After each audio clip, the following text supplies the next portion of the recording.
Semangat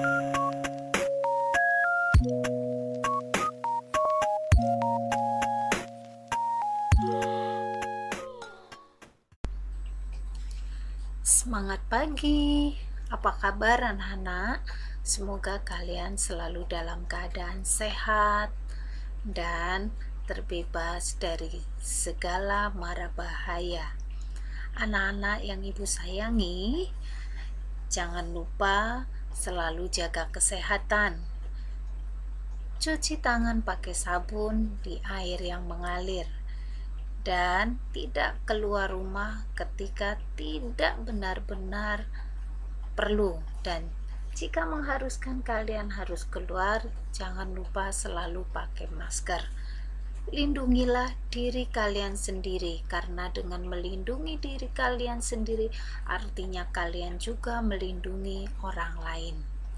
Baik, pada kesempatan ini kita akan melakukan pembelajaran pendidikan agama Buddha kelas 2 dengan tema kasih sayang orang tua kepada anaknya. Dan sebelum memasuki materi, mari kita bersama-sama bersikap anjali, kita memanjatkan nama Karapata. Arahang Samma Sambuddho Bhagawa Buddhang Bhagawantang Abhiwademi Swakhato Bhagawata Dhammo Dhammang Namassami Supatipanno Bhagavato Sawaka Sanggo Sanggang Namami. Sabisata Bawantu Sukitata. Semoga semua makhluk hidup berbahagia. Sadu, sadu, sadu. Namo Buddhaya. Soti Hotu. Sebelum memasuki pembelajaran, Ibu akan sampaikan tujuan pembelajaran yang ingin dicapai. Jadi setelah kalian memahami materi tentang kasih sayang orang tua kepada anaknya, diharapkan 1. Siswa mampu menjelaskan kasih sayang orang tua kepada anaknya dengan benar. 2. Siswa mampu menunjukkan wujud kasih sayang orang tua kepada anaknya dengan benar. 3. Siswa mampu mempraktekkan menjadi anak yang membuat orang tua bahagia dengan baik. Anak-anak, kasih sayang orang tua kepada anaknya dimulai sejak dalam kandungan. Di awal kehamilannya, seorang ibu kadang merasakan mual, muntah, bahkan sakit.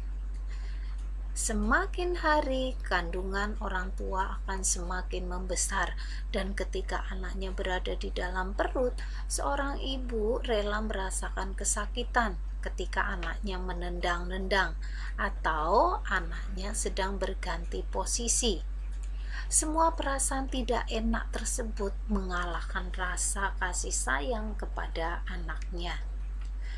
Setelah kandungan berusia 9 bulan, waktunya seorang ibu melahirkan anaknya. Saat melahirkan, seorang ibu akan mempertaruhkan nyawanya, mempertaruhkan kehidupannya, hanya demi rasa kasih sayang kepada anaknya. Orang tua diibaratkan sebagai Buddha yang masih hidup. Mengapa? Karena para Buddha selalu memberikan rasa kasih sayang kepada semua makhluk tanpa pilih kasih.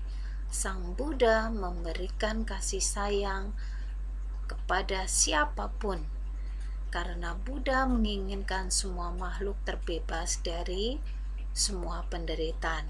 Jadi orang tua menyayangi anaknya dengan tulus ikhlas. Orang tua adalah guru pertama bagi anak-anaknya. Mengapa? Karena orang tua mengajarkan anaknya bagaimana cara berbicara yang baik, yang sopan, yang santun. Kemudian orang tua mengajarkan anaknya bagaimana cara berjalan, mengajarkan anaknya bagaimana cara makan yang tertib, yang rapi, mengajarkan anaknya bagaimana cara mandi, gosok gigi, cuci rambut, menyisir rambut, dan juga mengajarkan anaknya bagaimana cara berpakaian yang rapi, mengajarkan anaknya bagaimana cara menjadi orang yang bijaksana, dan mengajarkan anaknya berbagai macam ilmu yang tidak diajarkan di bangku sekolah. Saat memasuki usia belajar, orang tua akan memberikan pendidikan yang terbaik bagi anak-anaknya. Hal ini dengan harapan kelak anaknya dapat menjadi orang yang mandiri, yang mampu menghidupi dirinya dengan ilmu yang dimilikinya tanpa bergantung kepada orang tua. Saat anaknya sedang sakit, orang tua akan merasa sangat menderita. Dia akan berpikir bila rasa sakit itu bisa ditukar, orang tua akan rela menggantikan rasa sakit yang diderita oleh anaknya. Orang tua akan senantiasa berjaga di samping anaknya.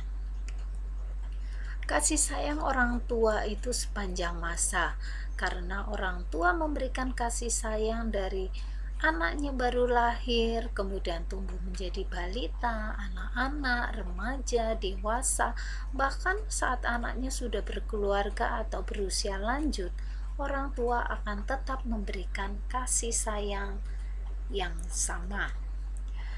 Bukan hanya seorang ibu, ya, ayah selain berperan sebagai kepala keluarga yang bertugas mencari nafkah, ayah juga memegang peranan yang penting dalam pengasuhan terhadap seorang anak. Karena dari ayah, anak-anak bisa belajar tentang tanggung jawab. Jadi, kebahagiaan orang tua adalah hal yang terpenting, karena jasa orang tua sangat besar bagi anak-anaknya. Bagaimana cara membalas jasa baik orang tua? Jasa baik orang tua tidak bisa dibalas dengan cara menggendong orang tua selama 100 tahun. Kita gendong kemana-mana, atau kita memanggul orang tua kita di pundak kiri dan pundak kanan selama 100 tahun pun belum mampu membayar jasa kebaikan orang tua. Lalu bagaimana cara membalasnya? Di antaranya adalah apabila orang tua kita belum memiliki keyakinan kepada Buddha Dhamma Sangha, kita bisa mengajak orang tua kita menjadi mengenal dan mempunyai keyakinan kepada Buddha Dhamma Sangha. Kemudian, ya, membuat orang tua yang tadinya kikir, yang tadinya pelit, yang tadinya tidak peduli, kemudian mengajak orang tua menjadi orang dermawan, orang yang bermurah hati, orang yang tidak pelit, orang yang peduli. Itu bisa membuat jasa orang tua kita yang telah diberikan pada anaknya bisa kita bayarkan walaupun tidak 100%.